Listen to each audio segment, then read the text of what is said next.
guys, welcome to Maris Fierce YouTube channel. இன்னைக்கு நம்ம சேனலுக்கு நம்ம என்ன பார்க்க போறோம் அப்படின்னா பாஸ்தா செய்ய போறேன். அதுதான் இந்த வீடியோ. பாஸ்தாவை சிம்பிளா எப்படி செஞ்சு வேற லெவல்ல ருசியா பண்ண போறேன்றத இந்த வீடியோ நீங்க பார்க்க போறீங்க. நிறைய பேர் என்கிட்ட கேட்டீங்க, உனக்கு சமைக்க தெரியுமா? சமைக்க தெரியாம நீ கல்யாணம் பண்ணி கொடுத்துருப்பாங்க. லெவல சமைச்சு உங்களை வேற லெவல்ல நான் காட்டுறேன். பார்க்கதான் போறீங்க நான் எப்படி சமைப்பேன்னு என் பையன் தைக்கிறேன். என்ன பண்ண தெரியுங்களா, பாஸ்தாவை தூக்கி குக்கர்ல போட்டு அந்த குக்கர் விசில் ஏர் போகணும்ல, ஏர் போகாம திறந்துட்டான். வேலை போயிட்டு கீழே வந்துருச்சு. ஆனா இன்னைக்கு அப்படி பண்ண மாட்டேன்.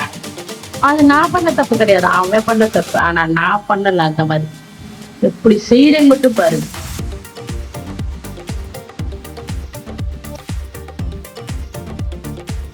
நீங்க சொன்னா நீங்க நம்ப மாட்டீங்க. நான் வைக்கிற பாஸ்தா எங்க அம்மாவுக்கு ரொம்ப பிடிக்கும். அப்படி சூப்பரா பண்ணுவேன். அதனால எங்க அம்மாவுக்கும் சேர்த்துதான் பண்ண போறேன். ஓகே, ரொம்ப பெரிய தேவையான பொருட்கள்லாம் சேர்க்காம மூணு பொருளை வச்சுதான் இந்த பாஸ்தா ரெடி பண்ண போறேன். அது என்னன்றதை ஒரு காட்டுறேன். வெங்காயம், தக்காளி, பச்சை மிளகாய், அவ்வளவுதான். பாத்தீங்கன்னா ஃபர்ஸ்டே பாஸ்தா வேக வச்சிருக்கோம். ஓகேவா,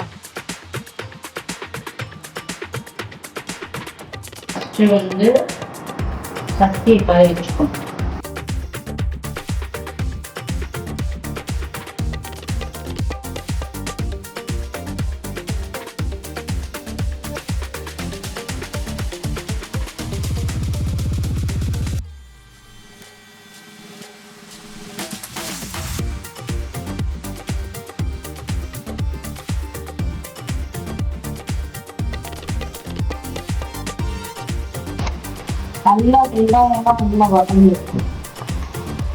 நெக்ஸ்ட் நம்ம சிக்கன் பொரிக்கிற பொடி இருக்கு பாத்தீங்களா, அதை போடணும்.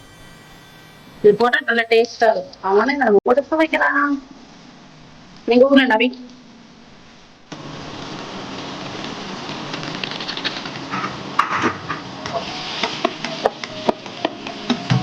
நல்லா கிண்டணும். நம்ம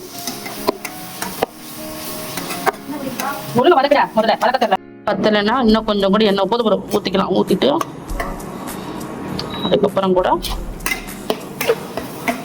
எண்ணெய் கொஞ்சம் எக்ஸ்ட்ரா ஆட் பண்ணோம்னா இன்னும் டேஸ்டியாக இருக்கும். அதுக்காக தான் அந்த எண்ணெய்.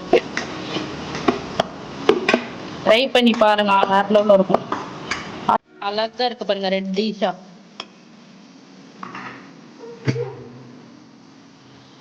போடு.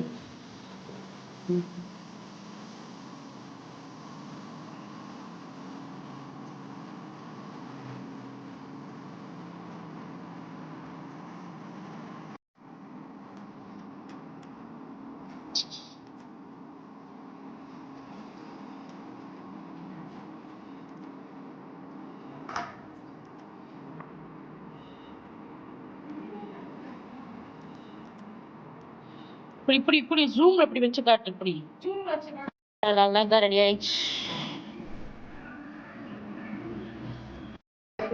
எவ்வளவு அழகா பண்ணிருக்கேன்.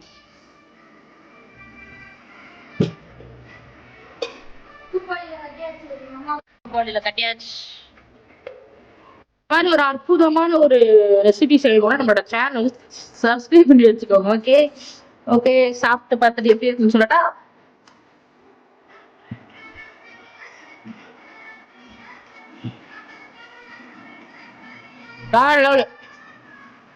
மார்க்லாம் பாஸ்தா அப்படி கமெண்ட் கமெண்ட் பண்ணுங்க. நிறைய பேர் லைக் பண்ண மாட்டேங்க, கமெண்ட் பண்ண மாட்டேங்க. பண்ணிட்டு பாருங்க. பாய்.